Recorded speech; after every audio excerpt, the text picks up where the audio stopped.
happen. And once again, some of this is spoilers, but for those of you who watch it, they're like that whole story arc with Angela, whenever he does say that he'll never let go of his hatred and everything, and that he refuses to join his parents. And he doesn't want to be made clean and have all the bad things that happen in his life be taken away from his memory and make it feel like he had a perfect life, and how he refuses to do that. To me, that makes perfect sense, because I think that is messed up, to get rid of anything bad that happened to you, because that's what makes you who you are. And Ian was saying, like, at first he was like, man, because that doesn't sound like too bad of a deal. And I actually got really mad, and I was like, are you kidding me? No!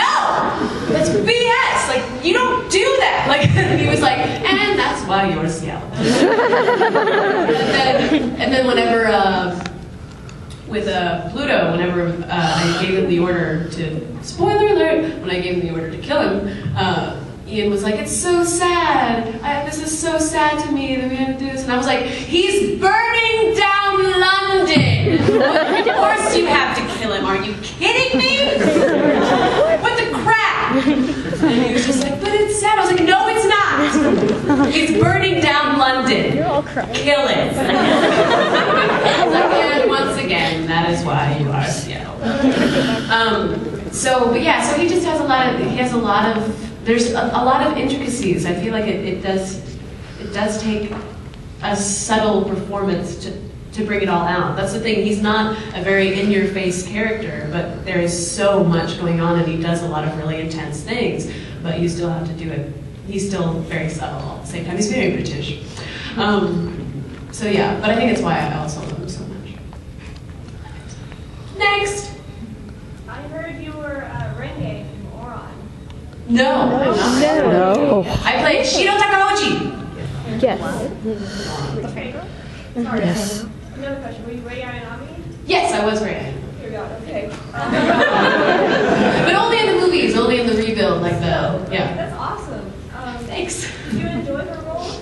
Yeah, no, I was saying earlier, like, she's one of those, she doesn't talk ever. So like, when I did the first movie, I didn't really have much of a, real memorable connection with her or anything. It was just kind of like, cool, she never talks, whatever. By the second movie, though, I really started to like the series. Because the thing is, I think with her, you really have to watch it to kind of get a sense of who she is and how she fits in the show. Because a lot of the stuff that she does is when she's not talking, So after recording it and then watching the shows, and I really love the second movie, and I think Trina Nishimura does such an amazing job. For those of you who haven't seen it, you really should see it. Trina kicks ass. Oh my God, she's so good. I'm so proud of her. She's one of my best friends. She was actually at my wedding. That's the most hardcore that I've ever heard her sound, so I was just really excited. But yeah, so I really, really like the movies. I've never seen the series because the director actually told me not to watch the series because he wanted the movies to sort of be like a standalone kind of thing. So I haven't seen it in the series form, but the movies are awesome. And I know that it's that there's a lot of, I love all the religious elements to it and all the symbolism and the metaphors and everything. And I knew all about that stuff before I went to the Anime Expo, whenever we premiered it at Anime Expo in LA. And someone asked me, so how confusing is it coming into this kind of storyline or whatever? And I was totally kidding, but I don't think it came across that way. And I said, well, whatever, I mean, it's just like robots killing each other, right? And I got booed! I got booed! I was like, I'm just kidding! I know it's more than that! And then I was certain that after that, I would be the Rei that everyone hated. But everyone has been really nice, so there you go. Doctor? What's your favorite moment when playing Sylvia from Aquarium? Favorite moment playing Sylvia? I can tell you what my least favorite moment was when my brother became the ADR engineer for Aquarion. Oh boy. For those of you who don't know Aquarion, how many of you actually have seen Aquarion? For those of you who don't know, it's a mech show, and there are times when our, mechs will merge, and when they merge, it's orgasmic, and so we have to make orgasm sounds. So my brother had just started as an engineer at Funimation, and whenever Tatum took over as the director for it, they switched the engineer as well. I don't know why they thought it would be a good idea to have my brother, but we both emailed the producers, and we were like, oh, so considering the subject matter, it would be really awesome if we didn't have to do this. And they were like, well, if you want to be unprofessional about it, then that's fine. But I think if you were real professionals, you would just go through with it. Which at the time totally worked because Gino and I are very we have a really solid work ethic, and we're just like, yeah, we just gotta do it, man. We just gotta do it. We want to be professional. And looking back at it, though, I am positive that they would have happily switched it, but they were just messing with us. You know what I mean? But so the first time that we had to do a scene like that, hilariously enough, was whenever she merges with what's her face, the girl that she hated, Colleen played her. I don't remember her name, but. Yeah. I like the character, but I don't know. Yeah, it's Colleen's character. And she hates this girl, and she's kind of like the moody emo, oh, I'm so dark. And so Sylvia's much more she's the blonde, so she's very I'm a princess, yay! And she wears pink, so she's that girl. And so she had to merge with this girl that she hates. And instead of, usually the tagline is, it feels so good. And I'm not gonna act it for you. Don't even ask. I've seen enough episodes to know when. Yeah, just watch the show. But this time, it was, because it was with the girl that she hated, instead of it feels so good, it was, this feels so creepy. Which worked perfectly with having to do that with my brother. To engineer it. But the first time that we did a take of it, he turned off the sound to where no one could hear it. You know, it was recorded, but no one could hear it. And Michael Tatum was just like, did we get that? And he was like, yeah, we got it, let's just move on. He was like, I need to hear it. He was like, no. Please, let's just move on. He's like, okay, eventually, you're gonna have to get used to it. But yeah, so that would be my least favorite, but most memorable part of Aquarion. Next, you. Yeah, I actually have two questions. One is, what did you think of the storyline of Romeo and Juliet? And the second is, where do you think Kuramori went after she took her day of flight? Who's Kuramori? From Hyben Renmei? Or am I getting that confused? Yeah, I wasn't in that. Okay, I'm getting that confused. I'm sorry. Well, so, I mean, it's very likely that maybe there are times that people have corrected me on stuff that I was in. I might be getting you confused with somebody else. I'm sorry. Yeah, I'm over it. So the storyline of Romeo and Juliet, I thought it was really interesting. I thought it was a really cool take on it. It's like Romeo and Juliet in space. Yeah. But I liked that it still had a very classical feel to it, and I love what Taliesin Jaffe did with the script adaptation. He fit in so many actual Shakespearean lines in them, like that. I don't know how he did it. That takes a lot of talent, and I thought. I like that it was still a sad ending. I think it needed to be a sad ending. Spoiler! Weird, right? Romeo and Juliet? We die. Yeah.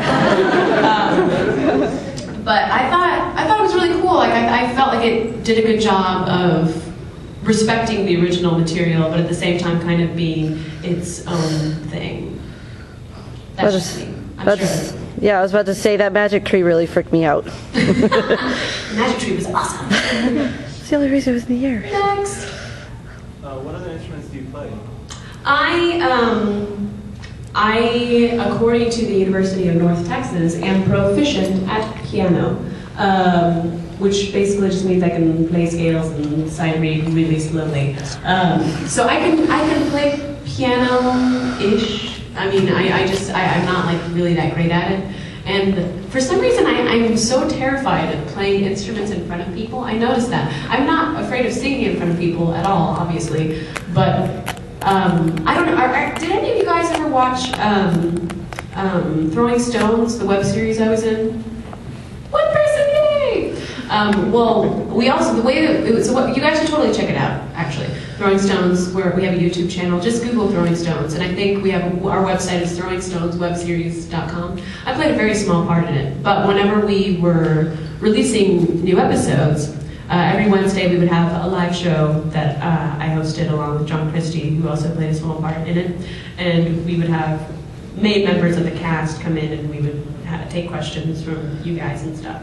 And I wrote a song about it for our last show, and I got my iPad and played the keyboard on the iPad, and like it's funny because it was like from just my arms were nervous, like because my voice, you couldn't hear that I was nervous in my voice at all, and I didn't feel nervous in my voice, but my hands were shaking, and I was like, what is wrong with me? It's like I couldn't control my hands.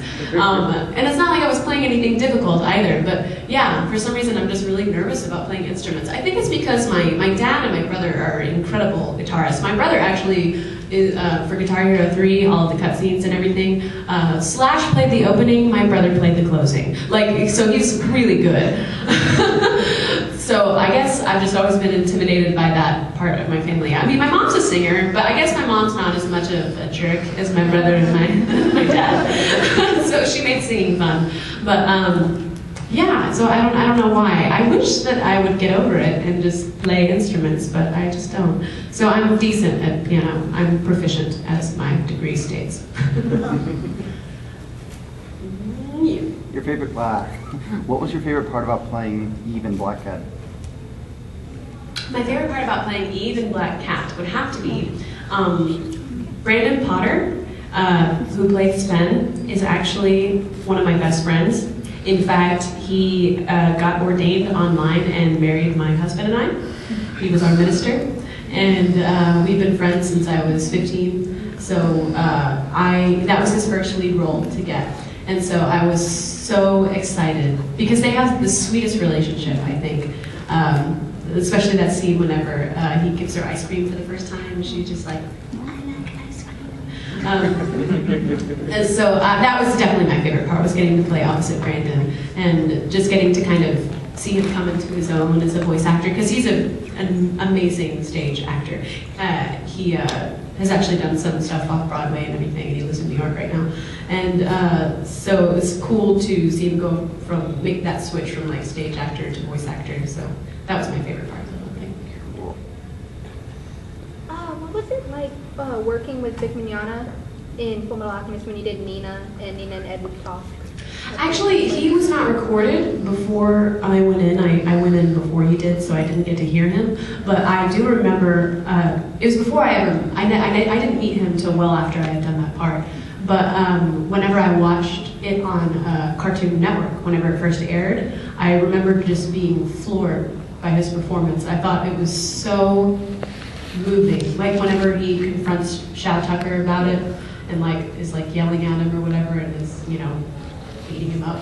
I thought it was awesome. I was like, who is that guy? That is so good. And it made me even more proud to be a part of the show, because I was like, well, clearly this is a really, you know, awesome show, because that was the first time that I had ever watched it. I mean, I guess it was only episode 4, so it's not like, you know, I missed that much, but, you know, so I was just like, wow, it made me really interested in the show in general because of his performance. And I don't think I've ever told him that, to be honest. I should probably tell him that. He's actually a friend of mine now. And we're even working on a film together. It's in the next room. Oh, he's in the next room. Yeah. Love you, Vic! But yeah, no, I think he's a super talented guy. Really good singer, too. I love directing him on these songs because it's so easy. But we're actually working on a film together. He and his girlfriend, Michelle, and I are all working on a film directed by Chuck Huber called Arbor Day. You guys can actually look up the trailer. I think it's on YouTube. Arbor Day, the trailer. I think if you just YouTube Arbor Day, the trailer, then it's up there. But oh, and Jonathan Brooks is in it too. He's another voice actor. But yeah, there's a lot of voice actors in it, but it's really fun. But we all sing, and I play Honduran, so I am Honduran, but I'm playing Honduran, and I use my Honduran accent. which is exciting for me, not really for anyone else. But yeah, so that was really drawn out and